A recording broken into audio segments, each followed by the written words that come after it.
you're a branding guy, right? I read your book. I want to talk about some examples in your book that I think really can be applicable to think about even America and its brand and its marketing and the concept behind knowing yourself, like knowing who we are as a country and being able to stand for. How do we do that for America?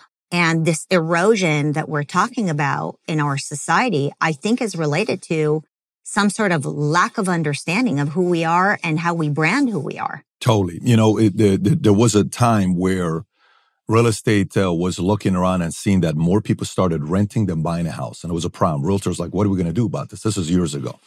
So they hire a marketing guy that comes in, and all these big real estate guys come together with this marketing guy. And he says, you guys have a messaging problem. He says, okay, so how do we fix this messaging problem?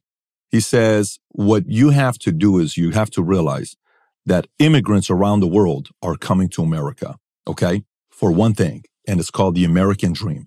No other country has the brand tied with a dream. Nobody says the Russian dream or the German dream or the Turkish dream. Everybody says the American dream. So great job to the people in the past that sold the American dream. But this marketer was brilliant.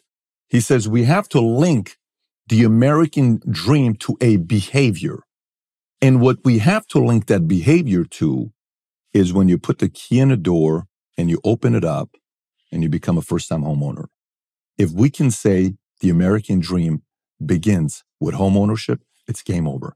Everybody will link buying a house in America to living the American dream. So guess what happens? Real estate takes off. You want to live the American dream? Why don't you go buy a house? So all the commercials were like, oh my God, babe, this is such a dream. We just got married two years ago and we're finally living the American dream. You open the door, you go in the house, and you see all these happy faces so other people want to buy a house.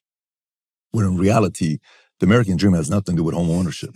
The American dream has to do with business, with free enterprise, with free market, with freedom of speech, freedom of assembly. But kudos to that marketer that was able to do it.